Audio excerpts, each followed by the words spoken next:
इसकी वजह ये है कि जब ऐसी चीज़ें हमारे इर्द गिर्द होती हैं तो सचमुच दिल का चोट सा जाता है। हम अपने बच्चों को एक बेहतर भविष्य के लिए स्कूल भेजते हैं। ये ज़रूरी है क्योंकि हमारे समाज में यही परंपरा चली आ रही है कि बच्चे स्कूल जाएंगे, पढ़ेंगे, लिखेंगे।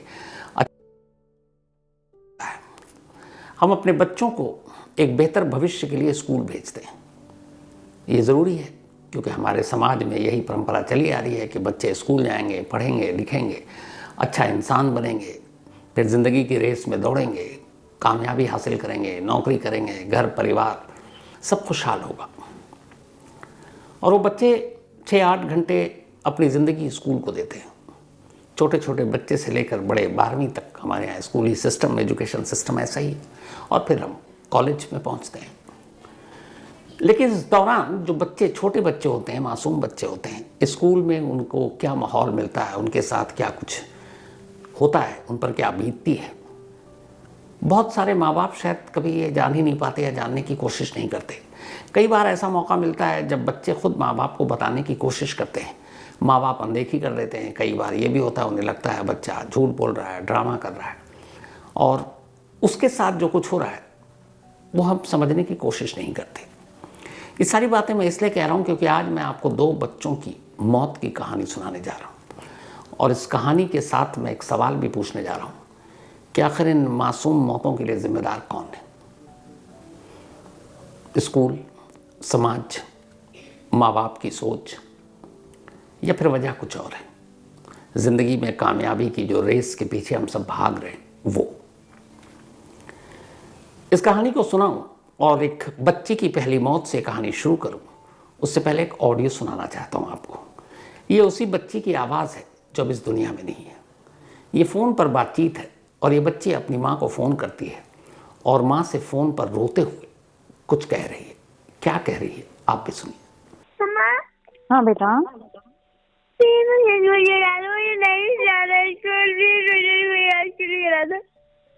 क्यों नहीं जाना स्कूल आपको?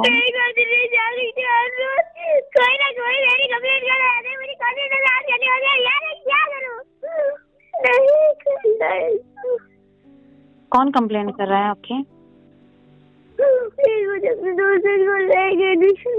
यार प्लीज, नहीं कर सकती।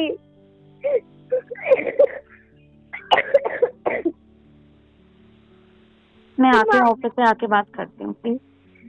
ठीक है। ठीक है। तो इस ऑडियो को आपने सुना। ऐसा कई बार होता है घर में, जब कई बार बच्चे स्कूल ना जाने का मन होता है तब भी कहते हैं स्कूल नहीं जाना है, वहाँ पे मुझे तंग करते हैं, मारते हैं, पीटते हैं, जो भी लड़ाई झगड़ा। बट इस बच्ची ने जो कुछ फ़ोन पे कहा था वो गलत नहीं था। हालांकि उसकी मौत से कुछ वक्त पहले का ये ऑडियो है, लेकिन तब भी ये बच्ची परेशान थी। स्कूल नहीं जाना चाहती थी क्योंकि कुछ बच्चे उसी के क्लास के उसे तंग करते थे, उसके कॉन्फिडेंस को तोड़ रहे थे, और वो लगातार इस बात की शिकायत अपने पेरेंट्स से, स्कूल की टीचर से, हर एक से कर रही थी। लेकिन किसी ने उस बच्ची को समझने की कोशिश नहीं की। इस बच्ची का नाम है अमायरा। अमायरा जयपुर के एक स्कूल में पढ़ा करती थी, 6th क्लास में, जिसका नाम है स्कूल का नीरजा मोदी स्कूल। मुझे भी पता चला कि ऑल इंडिया रैंकिंग में इस स्कूल का नंबर 8 है, यानी ये 8वीं रैंकिंग का देश का बेस्ट स्कूल है। अमायरा ऐसे स्कूल में 6th क्लास में पढ़ रही थी। इसी महीने नवंबर के पहले हफ्ते की बात है, वो स्कूल जाती है। इससे पहले वो माँ को अपनी शिकायत कर चुकी थी कई बार टीचर से भी बात कर चुकी थी, लेकिन अमायरा को किसी ने समझने की कोशिश नहीं की। 1 नवंबर की बात है, अमायरा स्कूल पहुंचती है। स्कूल के अंदर उस वक्त 2 टीचर क्लासरूम में मौजूद थे और तमाम बच्चे। अमायरा के आगे 3-4 लड़के बैठे थे उसकी बेंच के आगे, और उनके पास ड्राइंग बॉक्स था। वो पेपर पे कुछ बनाते, फिर पीछे वाले लड़के को देते, पीछे वाला लड़का अमायरा की तरफ देता, अमायरा गुस्सा होती, उसको आगे भेज देती। ये सिलसिला कई देर तक चला क्योंकि ये सारी चीज़ें जो है वो CCTV कैमरे में कैद हैं, और ये CCTV कैमरा अमायरा के पेरेंट्स ने बाद में देखा। तो कई बार चला। अमायरा एक बार बीच में उठती है और टीचर के पास जाती है और टीचर से कंप्लेंट करती है। इसी बीच में उन्हीं में से एक लड़का भी टीचर के पास जाता है और अमायरा की बात को काटते हुए टीचर से कुछ कहता है। टीचर अमायरा को सीधे सीधे समझा कर वापस भेज देती है। फिर सारे बच्चे बेंच पर हैं। थोड़ी देर के बाद यही सिलसिला शुरू होता है। फिर वो एक पेपर पे कुछ ड्राइंग बनाता है, पीछे वाले को पास करता है, पीछे वाला अमायरा को पास करता है। 6 क्लास की बच्ची है ये। फिर अमायरा को गुस्सा आता है उसे देखकर, फिर वो आगे उसे पास ऑन करती है। थोड़ी देर के बाद वो फिर टीचर के पास जाती है शिकायत लेकर। टीचर फिर उसे वापस उसकी सीट पर भेज देती है। ये सिलसिला उस दिन पूरे 5 बार चला। जब वो जाती उनमें से एक लड़का भी जाता, टीचर से कुछ कहता, अमायरा की बात काट देता। अमायरा की बात पूरी तरह से टीचर सुनती नहीं। आखिरी में टीचर उल्टे अमायरा को डांटते हुए वहां से उसकी सीट पर भेज देती है। अब अमायरा टूट चुकी थी। वो क्लासरूम से निकलती है। स्कूल की बिल्डिंग ऊंची थी। इसके बाद वो पहले जाती है 3rd फ्लोर पे, वहाँ से झांकती है, देखती है नीचे ऊंचाई शायद कम है। फिर वो सीधे 9th फ्लोर पर पहुँच जाती है। उसकी भी CCTV तस्वीर है, लेकिन मैं चाहता हूँ कि आप ना देखें। वो 9th फ्लोर पर पहुँचती है, खाली हाथ है। उस 9th फ्लोर पे एक दीवार सी है, दीवार की दूसरी तरफ से नीचे खाली है, वहाँ से कोई भी जंप मार सकता है। अमायरा पहुँचती है और उसी 9th फ्लोर से नीचे आ जाती है गिरते हुए। अमायरा की मौत हो जाती है। इसके बाद स्कूल प्रशासन एडमिनिस्ट्रेशन में हड़कंप मच जाता है। खबर दी जाती है, घर वाले आते हैं। अब सब कुछ जो क्लासरूम में हुआ था वो कैद है CCTV कैमरे में। यहाँ तक कि अमायरा के आखिरी लम्हे भी CCTV कैमरे में कैद हैं। अब माँ बाप वो सारे CCTV कैमरे देखते हैं, क्योंकि दिखाना उनको ज़रूरी था। अब जब उस पूरे कैमरे को देखा गया तो उससे यही निकल कर आया कि कुछ बच्चे अमायरा को तंग कर रहे हैं। पहले भी तंग किया। अमायरा ने अपनी माँ को भी शिकायत की, स्कूल की टीचर को भी शिकायत की, लेकिन किसी ने अमायरा की तरफ ध्यान नहीं दिया। उल्टे अमायरा को ही डांटा और अमायरा को हर बार डांट कर या चुप कराकर उसे खामोश कर दिया गया। इससे पहले भी अमायरा के कई बार हंसी मजाक उसका उड़ाया गया, उसकी बुलिंग की गई, खिंचाई की गई। वो हमेशा टीचर के पास जाती, टीचर से शिकायत करती, टीचर उसे वापस भेज देती, और ये सिलसिला कई महीने चला।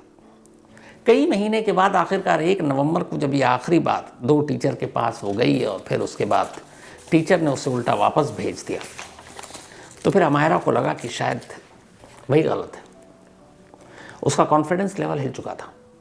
उसे लगा कोई उसका साथ नहीं दे रहा, कोई उसे समझने की कोशिश नहीं कर रहा है, उल्टे उसे ही लोग कसूरवार मान रहे हैं। माँ बाप से उसने उम्मीदें लगाई, माँ बाप से भी शिकायत की, माँ को फ़ोन किया, ऑडियो मैंने आपको सुनाया। लेकिन जैसा कि होता है यही हुआ कि बच्चे ये समझा दिया, स्कूल भेज दिया।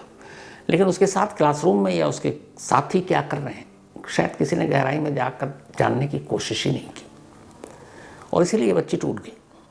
और इसने ये वो कदम उठाया जो आमतौर पर एक परिपक्व दिमाग, एक सही सोच रखने वाला एक बड़ा कोई इंसान ऐसी चीज़ों में कई बार ऐसे कदम उठाता है जो हमेशा से मेरी नज़र में गलत है। लेकिन एक 6ठी क्लास की बच्ची के दिमाग में ये सारी बातें आ गई, और क्लासरूम में सिर्फ और सिर्फ उसकी खिंचाई, उसका मजाक उड़ाना और इन सब के बीच में किसी का उसको न बचाना अमायरा को इस कदर खल गया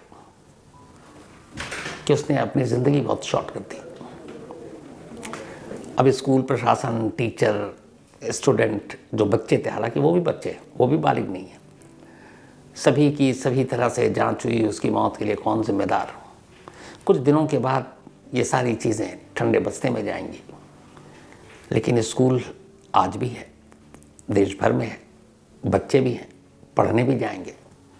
लेकिन इससे एक सबक मिलता है कि हमें जब ये बच्चे हमारे स्कूल जाएं और लौट कर कुछ कहें, कुछ बताने की कोशिश करें, तो हर बार ये ना समझने की गलती करनी चाहिए कि शायद वो झूठ बोल रहा है या ड्रामा कर रहा है या स्कूल में पढ़ने का मन नहीं, स्कूल जाना नहीं चाहता है, जाना नहीं चाहती, बल्कि उसे समझने की कोशिश करनी चाहिए और सीधे स्कूल के जाकर प्रिंसिपल या जो भी अथॉरिटी है वहाँ पर, टीचर है, उनसे खुलकर बात करनी चाहिए, ताकि उन बच्चों में भी एक भरोसा, एक विश्वास जगे कि नहीं, कोई तो है जो उसकी बातों को सुन रहा है, कोई तो है जो उस पर यकीन कर रहा है।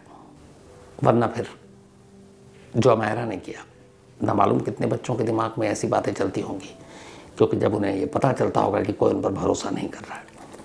ये कहानी सिर्फ अमायरा की नहीं थी, एक और अफसोसनाक कहानी इत्तेफाक से इसी एक महीने में, दूसरी कहानी देश की राजधानी दिल्ली से रही। दिल्ली में एक बहुत ही नामचीन स्कूल है, सेंट कोलंबस स्कूल। ये वही स्कूल है जहाँ से शाहरुख खान ने पढ़ाई की थी। और इसी स्कूल में एक लड़का, इसकी उम्र भी ठीक ठाक 16 साल, 10th क्लास का बोर्ड का एग्ज़ाम देना था। लेकिन 18 नवंबर को, अभी ट्यूसडे लास्ट, ये स्कूल से निकलता है। ये स्कूल चूँकि सेंट्रल दिल्ली में है और गोल मार्केट के इर्द गिर्द है, वहाँ पे बहुत सारे मेट्रो स्टेशन हैं। वो स्कूल से निकलता है और एक मेट्रो स्टेशन पर जाता है उसी स्कूल यूनिफॉर्म में, और प्लेटफॉर्म पर छलांग मार देता है। शौर्य पाटिल, उम्र सिर्फ 16 साल, 10th क्लास का स्टूडेंट, और शौर्य पाटिल की मौत हो गई। मौत से पहले वो एक नोट लिखता है, और उस नोट में वो लिखता है कि सॉरी पापा, I should have been a good person like you. इतना ही नहीं, वो अपनी माँ के नाम, अपनी मम्मी के नाम भी उस लेटर में लिखता है, अपने भाई के नाम भी लेटर में लिखता है। और वो कहता है कि अपनी माँ के नाम कि सॉरी मम्मा, आपका इतनी बार दिल तोड़ा, अब लास्ट बार तोड़ूंगा। स्कूल की टीचर सब हैं ही ऐसे।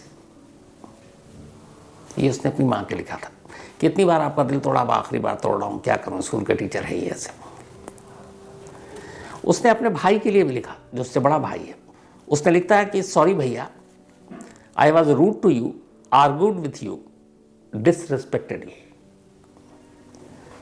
और फादर को तो उसने ही लिखा कि सॉरी पापा, I should have been a good person like you.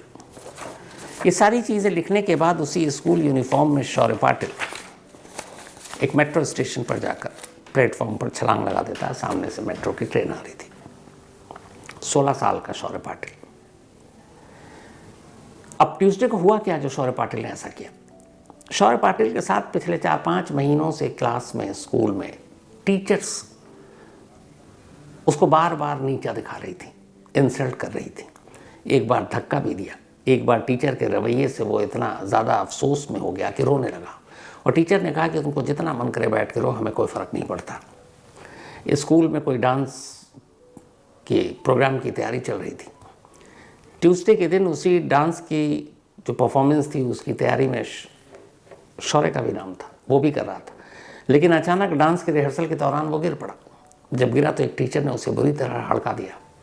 उन्होंने कहा कि तुम यहाँ से अब जाओ, तुम जानबूझ कर गिर रहे हो, तुम ड्रामा कर रहे हो।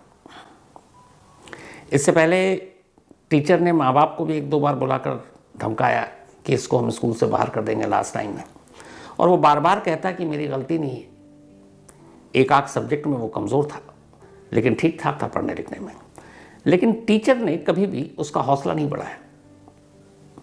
और वही 3-4 टीचर और एक प्रिंसिपल, जिनके सामने भी उसको कई बार इंसल्ट किया गया, उसे झूठा कहा गया, माँ बाप को बुलाकर उनके सामने उसको डिसरिस्पेक्ट किया गया। ये सारी बातें शौर्या के दिमाग में बैठती गई, और उसने कई बार कहा कि मेरी टीचर मेरे साथ सही बर्ताव नहीं करती हैं, सौतेला बिहेवियर है उनका। घर वालों ने नहीं सुना, घर वालों ने अपने बेटे को ही जिम्मेदार माना। शौर्य कई बार समझाने की कोशिश करता रहा, कई बार टीचर से जाकर मिला, कई बार टीचर से उसने बात करने की कोशिश की, लेकिन टीचर ने हर बार उसे कहा कि तुम कुछ नहीं कर पाओगे। 1-2 बार धक्का दिया। लास्ट जब उसने उस डांस परफॉर्मेंस के दौरान वो गिर गया, तो फिर सभी के सामने उसे कहा गया कि तुम ड्रामा कर रहे हो, तुम जानबूझ कर गिरे। ये बात उसके दिल में घर कर गई। उसी के बाद वो उसे बाहर कर दिया गया था। वो बाहर निकलता है और अपने उसी स्कूल यूनिफॉर्म में स्कूल के बैक गेट से पैदल निकलता है, नज़दीकी मेट्रो स्टेशन पहुंचता है, छलांग मार देता है। ये जो 2 स्कूल के आपको मैंने किस्से सुनाई, ये दोनों कोई छोटे मोटे स्कूल नहीं है, मामूली स्कूल नहीं है। यहाँ पे मतलब सारे हाई प्रोफाइल फैमिली के बच्चे पढ़ने आते हैं। माँ बाप बड़ी उम्मीदों से भेजते हैं। पढ़ाई में ज़रूरी नहीं है कि हर बच्चा 5 उंगली एक जैसी नहीं होती है। कुछ कमज़ोर होते हैं, कुछ तेज़ होते हैं, लेकिन एक अच्छे स्कूल, एक अच्छे टीचर का काम ही यही है कि जो कमज़ोर है उन्हें ताकतवर बनाएं, जो ताकतवर है उन्हें और तेज़ बनाएं। लेकिन अगर आप बच्चों में फ़र्क करना शुरू कर देंगे, बच्चों की बातें नहीं सुनेंगे, बच्चों के अंदर भेदभाव करना शुरू कर देंगे, और वो भी स्कूल लेवल पर, तो फिर बहुत सारे बच्चे जिनके नाजुक की जिनकी सोच होती है, दिमाग होता है, ये बातें उनके दिल में घर कर जाती हैं। अब ये परिवार, जिस परिवार से शौर्य पाटिल आता था, इनकी दुनिया ही लुट गई। ये महाराष्ट्र के रहने वाले थे, शायद सांगली के। बेटे की बॉडी को लेकर वहीं गए, वहीं अंतिम संस्कार हुआ शौर्य का। स्कूल की अब टीचर के खिलाफ एक्शन की बात हुई, प्रिंसिपल भी। लेकिन ये सारी चीज़ें वक्ती हैं, जैसे अमायरा के मामले में हुआ, बाद में फिर यही सारी चीज़ें दोहराई जाती हैं। इसीलिए ये जो 2 बच्चों की कहानी आपके सामने रखी, ये कहानी सिर्फ 2 बच्चों की नहीं है। हर माँ बाप, हर स्कूल, हर टीचर, हर प्रिंसिपल का ये फ़र्ज़ है, ये जिम्मेदारी है कि वो बच्चों के जहन को पढ़ने की कोशिश करें, समझें कि उसके दिमाग में क्या चल रहा है। अगर इस कम उम्र में, इस कम सिन उम्र में ये बच्चे इस तरह के कदम उठा रहे हैं, तो ये हमारी सोसाइटी, समाज के लिए वाकई ख़तरनाक है। तो इसीलिए अगर उनके दिमाग में कुछ ऐसी बातें चल रही है, माँ बाप को भी सुनना चाहिए, समझना चाहिए कि स्कूल में क्या हो रहा है। छोटी छोटी बातें उनकी सुननी चाहिए और उसके हल निकालने की कोशिश करनी चाहिए। बच्चों का कॉन्फिडेंस बढ़ाना चाहिए, उनका हौसला बढ़ाना चाहिए, उन्हें कम से कम ये यकीन दिलाना चाहिए कि नहीं बेटा, तुम जैसे भी हो, हम तुम्हारे साथ हैं। और यही काम स्कूल का है, स्कूल टीचर का है। और स्कूल का काम क्या, यही तो है कि एक मिट्टी के सांचे की तरह एक बच्चा आपके स्कूल आता है, आपको उसको एक अच्छा इंसान बनाना है। अच्छा इंसान सिर्फ वो नहीं होता जो पढ़ने लिखने में ब्रिलियंट हो। पहले एक अच्छा इंसान बनने का मतलब है वो हर कदम पर एक समाज में अच्छा ही लाएगा। तो अगर सिर्फ कंपटीशन और रेस और कामयाबी का पैमाना ही एक अच्छा बच्चा है, तो ये बहुत गलत एक परंपरा सी बनती जा रही है। और माँ बाप भी यही, हर माँ बाप चाहते हैं उनका बच्चा जो है हर चीज़ में अव्वल है, चाहे खेल हो, चाहे पढ़ाई हो, चाहे एग्ज़ाम हो। हर एक की अपनी एक क्षमता और उसकी काबिलियत को परखने और समझने की ज़रूरत है। और सबसे बड़ी बात तो यही है कि जब आप रेस में दौड़ा रहे हो, या स्कूल हो या पेरेंट्स हो, अगर वो बच्चा ही नहीं रहेगा तो फिर क्या आप किससे उम्मीदें लगाओगे। इसलिए ज़रूरी है बच्चों को समझना। बस कहानी में इतना ही। अब आपसे मुलाकात होगी कल रात 9 बजे। तब तक अपना और अपनों का ख्याल रखिएगा। Thank you very much.